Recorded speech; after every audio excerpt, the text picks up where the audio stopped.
यानंतर बघूया पुण्यातील कल्याणीनगर भागात झालेल्या पोर्श कार अपघातानंतर राज्यभरात संतापाची लाट पसरली। या घटनेनंतर पोलिसांनी अल्पवयीन आरोपीचे वडील पबमधील कर्मचाऱ्यांना अटक केली।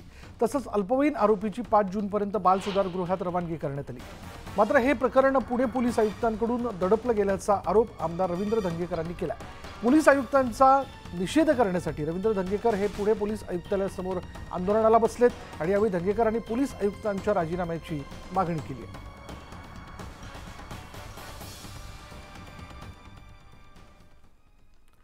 पुढे पाहूयात, मालक गावी गेले असताना त्या घरी चोरट्यांनी दरोडा टाकल्याची घटना पुण्याच्या चांदणी चौक परिसरात घडली आहे। धाक दाखवत तिजोरी चोरून नेण्याचा प्रयत्न केला गेला, मात्र घरातील नोकरांच्या सतर्कतेमुळे चोरट्यांचा हा प्रयत्न फसला। 2 नोकरांनी चोरट्यांना घरातच बंद करून आपली सुटका करून घेतली। दरम्यान माहिती मिळताच पोलिसांनी घटनास्थळी दाखल होत 3 दरोडेखोरांना ताब्यात घेतले। हे तिघेही आईस्क्रीम विक्री करणारे असल्याचं प्राथमिक तपासात निष्पन्न झालंय।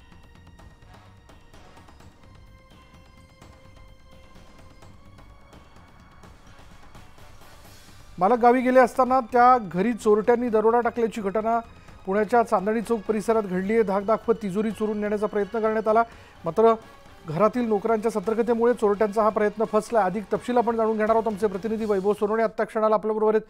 वैभव, काय माहिती याबद्दल?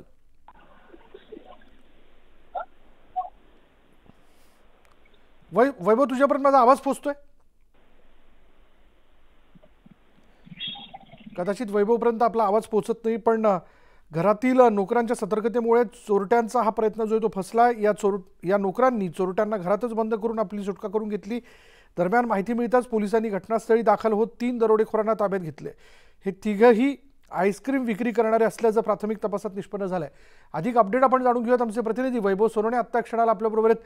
वैभव, काय माहिती याबद्दल?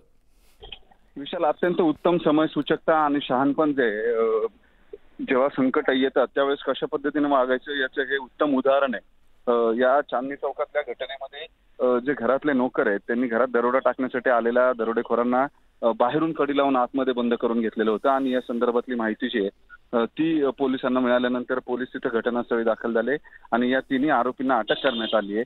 मात्र या अशा पद्धतीनं वागणारी जी समयसूचकता ज्या घरातल्या नोकरांनी दाखवलेली आहे त्यांचं करावं तितकं कौतुक थोडं आहे। ज्या पद्धतीनं हे दरोडेखोर पकडले गेले यापेक्षाही आणखी गंभीर घटना जी आहे ती घडू शकत होती।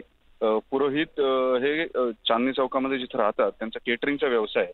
घरी नोकर आहेत त्यांच्या कामासाठी, ते घरी नव्हते, मात्र ते बाहेर गेलेले होते त्यावेळेस हा सगळा प्रकार घडलाय। ते काही कामानिमित्त बाहेर गेलेले असताना हे तिघे जण जे आहेत ते अचानक घरात शिरलेले होते आणि त्यांनी या नोकरांना धाक दाखवून घरातली तिजोरी कुठे आहे याची विचारणा केलेली होती।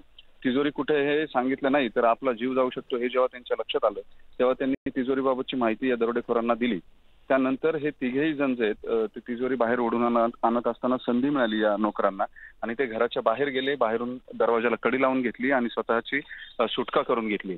हे सगळं झाल्यानंतर त्यांनी बाहेर आल्यावर जेव्हा आरडाओरडा केला तेव्हा पोलिसांना या घटनेची माहिती देण्यात आली। पोलीस तिथे आले आणि हे सगळं पाहण्यासाठी बघ्यांची मोठी गर्दी जी आहे ती त्यांच्या घराच्या बाहेर जमा झालेली होती। अखेर पोलिसांनी या दरोडेखोरांना लगेचच त्यांच्या स्टाईलनं दम दिल्यानंतर पोलिसांच्या समोर हजर व्हायला सांगितलंय। शिताफीनं पोलिसांनी त्यांना ताब्यात घेतलं दरवाजा उघडल्यानंतर आणि पोलीस ठाण्याकडे ते रवाना झालेले होते। हे जण जे आहेत त्यांचं प्रोफाईल पोलिसांनी तपासल्यानंतर आईस्क्रीम विक्री ते करत असल्याचं दिसून आलंय। आता या नोकरांची आणि त्यांची पूर्वाश्रमीची ओळख आहे किंवा काय या सगळ्या संदर्भातला तपास पोलिसांकडून सुरू आहे।